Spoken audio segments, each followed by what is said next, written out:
এই ভিডিওটি মোটিভেশনাল না। এখানে কেউ চিৎকার করে বলবে না তুমি পারবে, সব ঠিক হয়ে যাবে। জীবনের বাস্তবতা এত সহজ না। অনেক সময় এমন দিন আসে যখন সবকিছু ঠিক থাকার পরও ভেতরে ভেতরে একটা ভারী অনুভূতি জমে থাকে। বাইরে থেকে আপনি স্বাভাবিক, কিন্তু নিজের সাথে একা হলে মনে হয় কিছু একটা ঠিক নেই। এই ভিডিওটি সেই মানুষদের জন্য যারা বুঝে সমস্যার নাম কি, কিন্তু সমাধান খুঁজে পায় না, যারা জানে কষ্ট আছে কিন্তু সেটাকে ভাষা দিতে পারে না।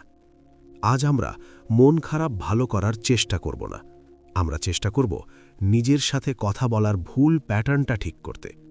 কারণ বেশিরভাগ মানুষের সমস্যার শুরু এখানেই। আমি নবীন, আপিফাই থেকে। আজ আমি আপনাকে এমন কোনো সূত্র দেব না যেটা শুনে আপনি সঙ্গে সঙ্গে বদলে যাবেন, বরং এমন একটা দৃষ্টিভঙ্গি দেব যেটা আপনি ধীরে ধীরে নিজের জীবনে বসাতে পারবেন, চাপ ছাড়াই, নাকক ছাড়াই। আমরা সাধারণত মন খারাপকে একটা অনুভূতি মনে করি, কিন্তু বাস্তবে মন খারাপ হলো একটি অভ্যন্তরীণ কথোপকথনের ফল। দিনের পর দিন নিজের সাথে যেসব কথা আমরা বলি, সেগুলোর যোগফলই একসময় মন খারাপ হয়ে দাঁড়ায়। ধরুন, আপনি প্রতিদিন নিজেকে বলছেন, আমি পিছিয়ে পড়ছি, আমার বয়স চলে যাচ্ছে, আমি কিছুই ঠিকভাবে করছি না। এই কথাগুলো একদিনে ক্ষতি করে না, কিন্তু একসময় এগুলো আপনার স্বাভাবিক চিন্তা হয়ে যায়। তখন আপনি বুঝতেও পারেন না কেন হঠাৎ করে আর কিছু ভালো লাগছে না। মন খারাপ মানে এই না যে আপনার জীবন খারাপ। অনেক সময় জীবন ঠিকই থাকে, কিন্তু নিজের সাথে সম্পর্কটা নষ্ট হয়ে যায়।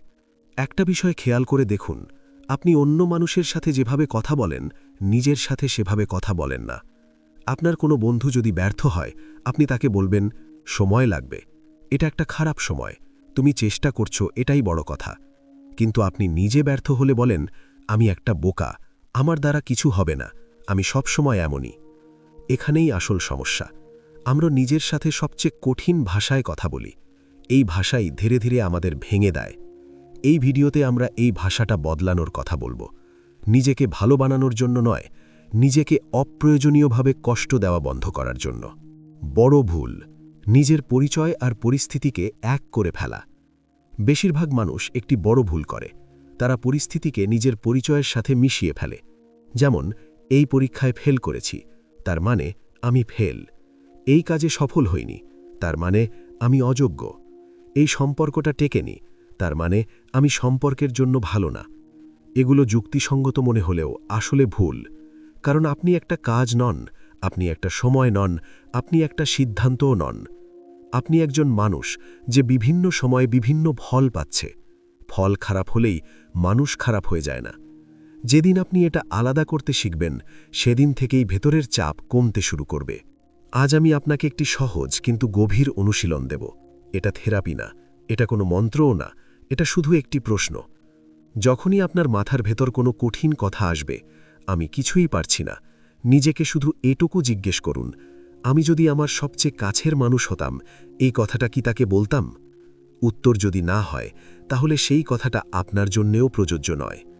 এই প্রশ্নটা নিজেকে প্রতিদিন কয়েকবার করলে আপনি দেখবেন আপনার ভেতরের ভাষা ধীরে ধীরে নরম হচ্ছে। একজন মানুষ ছিল, খুব সাধারণ, তার কোনো বড় স্বপ্ন ছিল না, শুধু শান্তিতে থাকতে চেয়েছিল। কিন্তু জীবন বারবার তাকে এমন জায়গায় এনে ফেলছিল যেখানে সে নিজেকে ছোট মনে করতে শুরু করল। সে প্রতিদিন রাতে ভাবত, সবাই এগিয়ে যাচ্ছে, আমি থমে আছি। এই ভাবনাটা তাকে ধীরে ধীরে ভেতর থেকে খেয়ে ফেলছিল। একদিন সে বুঝতে পারল, সমস্যা তার অবস্থান না, সমস্যাটা তার নিজের সাথে কথা বলার ভঙ্গি। সে নিজেকে বলা শুরু করল, আমি আটকে আছি, এর বদলে আমি এখনও আমার জায়গাটা খুঁজে পাইনি। এই কথাটা তাকে সফল বানায়নি, কিন্তু তাকে বাঁচিয়ে রেখেছিল। অনেক সময় সেটাই সবচেয়ে বড় জয়। এই ভিডিওর উদ্দেশ্য আপনাকে বদলানো না, উদ্দেশ্য আপনাকে একটু হালকা করা। আপনি যদি প্রতিদিন নিজেকে ভাঙেন, তাহলে কোনো সাফল্যই আপনাকে শান্তি দেবে না। আর আপনি যদি নিজের সাথে ন্যায্য হন, তাহলে ধীরে ধীরে শক্তিও ফিরবে। মনে রাখবেন, আপনি খারাপ সময়ের মধ্যে আছেন, আপনি খারাপ মানুষ না। আমি নবীন, আপিফাই থেকে বলছি, নিজেকে ঠিক করার তাড়া নেই, আগে নিজেকে ভাঙা বন্ধ করুন।